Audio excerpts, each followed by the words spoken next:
함께 기도드리겠습니다. 하나님, 영원한 사랑으로 임하사 이 땅에서 이 시간을 허락하심을 감사드립니다. 주님의 마음으로 오늘도 보람 있게 보내게 하옵소서. 선한 계획이 있게 하시고 그 계획이 주님 안에서 이루어지게 하옵소서. 어려움이 생겼을 때 주를 바라보는 영적 시선으로 살게 하옵소서. 주님으로 인해 감격하는 시간이 있게 하시고 더욱 믿음을 드리는 시간이 되게 하옵소서.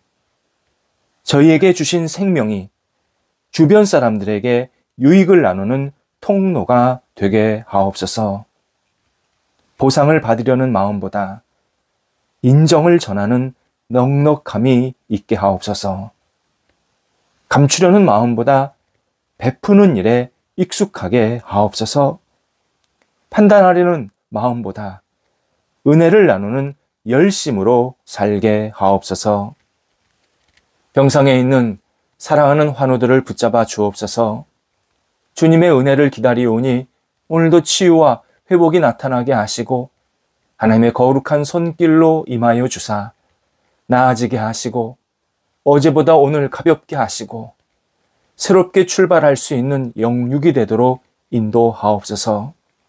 어떠한 순간에도 주님 놓치지 않게 하시고 하나님을 경외하면서 주님을 바라보는 환우들 되게 하옵소서.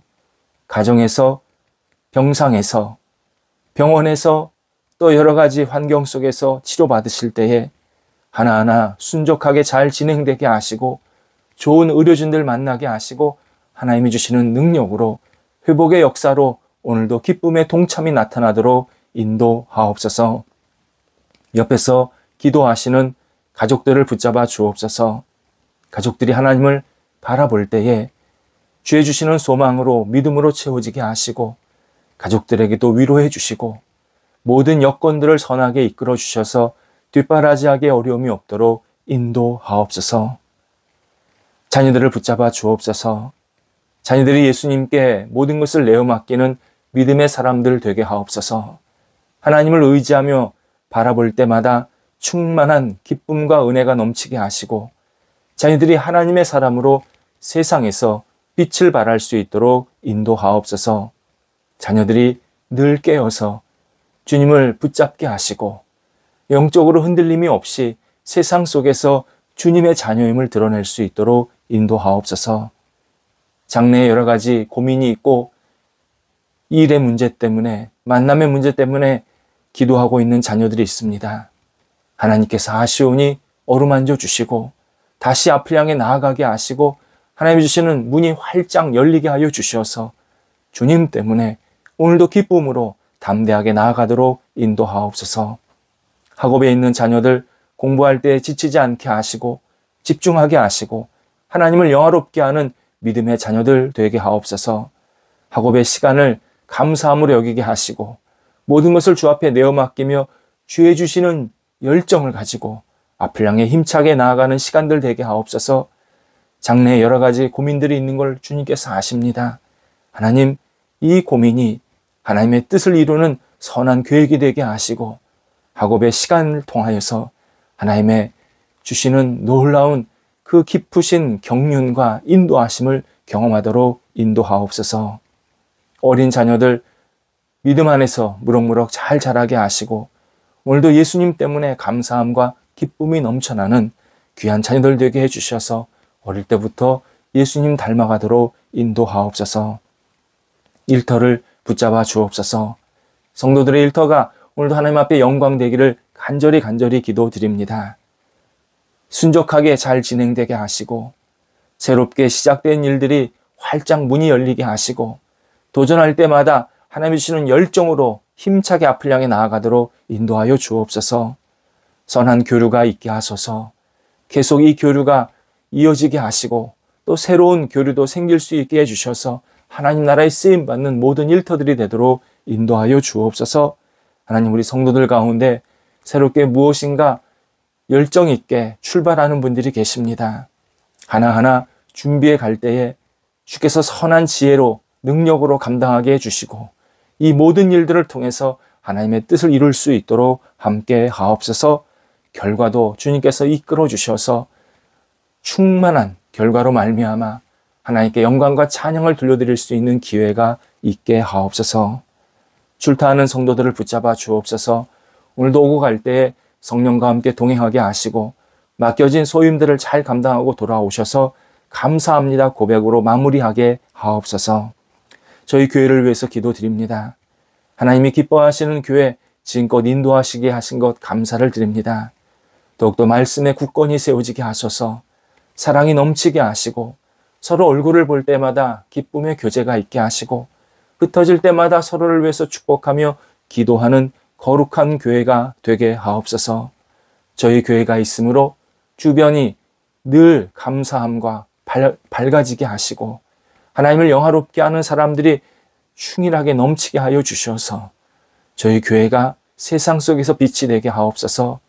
더욱더 뿌리가 깊이 내려가게 하시고 안정되게 하시고 외연도 확장되게 해주셔서 하나님을 알지 못하는 사람들이 찾아와서 함께 말씀과 은혜를 나누며 진리 안에 거할 수 있게 하옵소서. 하나님의 사랑을 깊이 체험하도록 역사하여 주옵소서. 오늘도 성일방 계속 진행됩니다.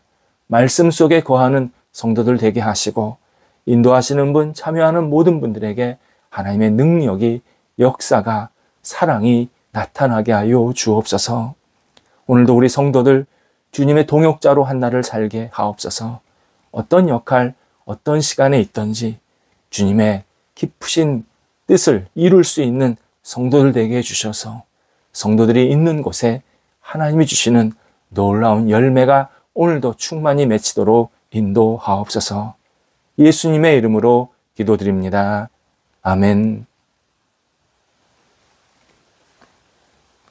오늘 우리에게 주시는 하나님의 말씀은 신약성경 마가복음 4장 16절에서 17절까지의 말씀입니다. 마가복음 4장 16절, 17절입니다. 살아계신 하나님의 말씀을 봉독합니다. 또 이와 같이 돌밭에 뿌려졌다는 것은 이들을 가리킴이니 곧 말씀을 들을 때에 즉시 기쁨으로 받으나 그 속에 뿌리가 없어 잠깐 견디다가 말씀으로 인하여 환난이나 박해가 일어나는 때에는 곧 넘어지는 자요. 아멘. 베드로와 가롯 유다는 여러 가지 면에서 서로 비슷했습니다. 예수님께서 이 땅에서 마지막 여정을 보내실 때 둘 다 아주 잔인하게 예수님을 배신합니다. 그렇게 행동한 이유는 그들의 영혼이 크나큰 실족의 소용돌이에 빠졌기 때문입니다. 가롯 유다는 예수님께서 십자가에 죽으실 것이라고 몇 번 예고하시는 일 때문에, 베드로는 예수님이 진짜 잡혀가시는 장면을 목격했기 때문에 실망합니다. 이렇게 무능력한 예수님은 그들이 바라고 기대했던 예수님의 모습이 아니었습니다. 하지만 두 사람 사이에는 근본적인 차이가 있었습니다. 가룟 유다는 끝까지 자신의 방식대로 예수님을 믿고 알려고 했습니다. 3년 반 동안 주님을 따르게 되는데 그는 실제로 자기 자신의 기준, 욕심, 미래에 대한 기대를 버리지 않았습니다. 예수님은 계속 예수님을 어떻게 믿어라 말씀을 하셨지만 그는 끝까지 자신의 고집을 버리지 않았습니다. 예수님께서 고난과 하나님 나라를 말씀하실 때 그는 늘 딴 생각을 했다라는 의미입니다. 한편 베드로는 처음부터 예수님이 말씀하신 대로 예수님을 신뢰하며 진심으로 따르려 했던 것은 분명합니다. 그래서 예수님이 누구이신지 정확하게 고백했습니다. 예수님을 사랑하고 섬기려는 열정과 용기도 있습니다. 예를 들어서 예수님이 잡히시던 그날 칼을 들어서 대제사장의 종을 쳐서 그의 종의 오른쪽 귀를 다치게 만듭니다. 물론 이 일 절대 잘한 일 아닙니다. 하지만 베드로는 그만큼 예수님을 보호하고 싶어 했습니다. 겁쟁이라면 절대 이런 행동을 감행하지 않았을 것입니다. 하지만 베드로가 이런 자신의 행동이 자기 중심적인 열심이었고 그것은 결코 하나님의 예수 그리스도의 뜻이 아니라는 사실을 나중에 받아들이게 됩니다. 그래서 자신이 실패했구나, 자신이 진짜 예수님을 잘 믿고 따르지 못했구나, 이것을 깨닫게 되고 간절하게 회개하게 됩니다. 자기 방식대로 예수님을 따르는 길에서 하나님의 방식대로 예수님이 가르쳐 주신 대로 주님을 따르는 사람으로 거듭나게 됩니다. 수많은 신앙인이 교회에 나오고 여러 가지 교회 활동에 참여하고 있습니다. 주님을 자신의 구원자라고 고백하고 예배합니다. 그런데 그중 다수가 예수님이 진정 누구이신지 알지 못합니다. 이에 실망스러운 일 또는 기분 나쁜 일이 생기면 주님께 마음이 상해서 그분과의 만남과 교제를 일방적으로 끊어냅니다. 하나님이 나를 위해서 해주신 게 아무것도 없어. 나는 진짜 신앙인이 되려고 노력했어. 하지만 내 삶은 언제나 궁핍하고 어려웠어. 이렇게 어려움에 벗어나지를 못했어. 기도했지만 기도 응답받지 못했어. 나 하나님께 실망했어. 이렇게 말하는 것을 우리는 종종 목격하게 됩니다. 하나님은 우리에게 물으십니다. 내가 믿는 존재가 나 여호와인가? 아니면 내가 믿고 싶은 하나님인가? 너의 믿음은 내가 가르쳐준 믿음인가? 너의 기준에 따른 신념인가?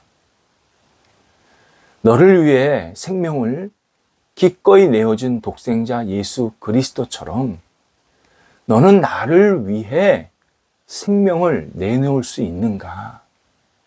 아니면 계속 내 생명을 달라고 할 것인가? 너는 나의 영광을 위해서 헌신하는가? 너의 이익을 두고 나와 거래하려고 하는가? 너는 내가 하나님이기에 경배하는가?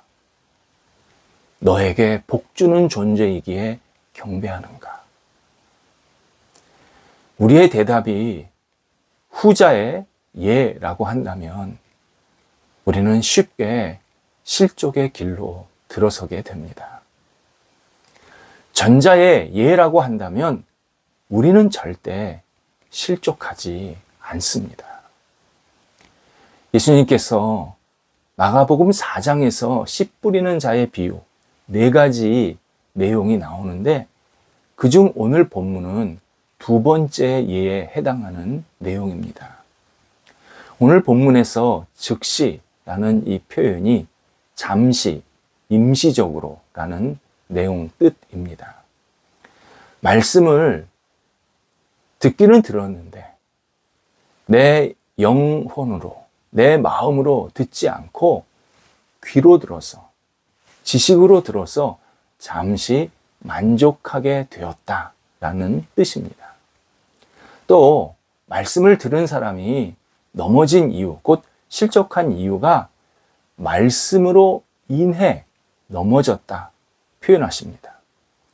말씀을 몰랐기에, 말씀과 상관없이 살았기에 실족한 것이 아니었습니다. 말씀이 자기에게 큰 도전과 깨달음을 주었습니다. 말씀대로 살고 싶었습니다. 그런데 말씀대로 살려고 하다 보니 오히려 말씀이 자기를 힘들게 했고 실족하게 만들었다라는 의미입니다.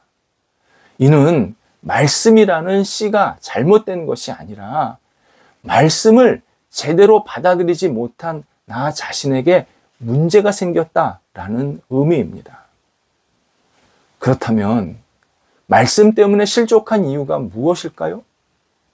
말씀을 내 기준에 맞추어서 받아들이려 했기 때문입니다. 말씀을 자기 생각과 판단대로 버리고 잘라내고 외면했기 때문입니다. 그러다 보니까 신앙의 뿌리가 내려가지를 않고 생기지를 않고 조금만 바람이 불면 넘어지게 되었다. 예수님께서 이렇게 비유하십니다. 우리는 하나님께서 믿으라고 하는 그 믿음대로 하나님을 받아들이고 예수 그리스도를 믿어야 합니다. 우리가 믿고 싶은 대로 하나님을 자르고 분리해서는 안 됩니다. 그러면 우리는 하나님을 믿는 것이 아니라 나를 믿는 것이고 내가 만든 하나님을 따르는 겁니다. 하나님에게는 어떤 이기적인 동기도 없으십니다. 우리를 이용해서 당신이 어떤 유익을 편취하시려는 의도가 전혀 없으십니다. 하나님이 우리한테 가르쳐 주신 믿음이든 신앙이든 행동이든 뜻이든 계획이든 그것은 언제나 우리를 살리고 우리를 유익하게 하고 우리를 더 온전하게 만드는데 유용한 가치들입니다.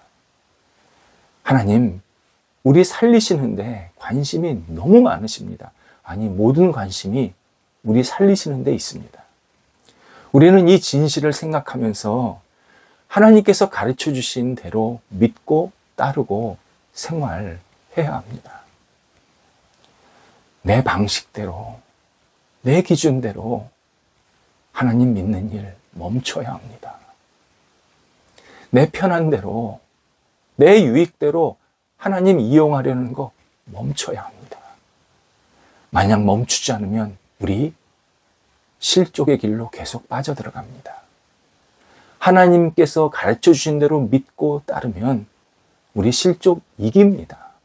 실족만 이기는 게 아니라 진짜 그 길이 우리를 온전히 살리는 길입니다. 기도하겠습니다. 하나님, 저희가 하나님 가르쳐 주신 대로 이 땅에서 말씀을 듣고 행하고 또 행하고 말씀을 듣고 부지런히 주님을 따라가기를 간절히 원합니다. 세상에서 생기는 다양한 경험들, 생각들, 지식들 믿음 앞에 두지 않게 하시고 하나님께서 가르쳐 주신 믿음 가지고 세상의 모든 일들을 감당할 수 있도록 인도하여 주시옵소서. 오늘도 주께서 원하시는 방향대로 저희들이 살아가는 용기 있는 사람들이 되도록 인도하옵소서. 예수님의 이름으로 기도드립니다. 아멘.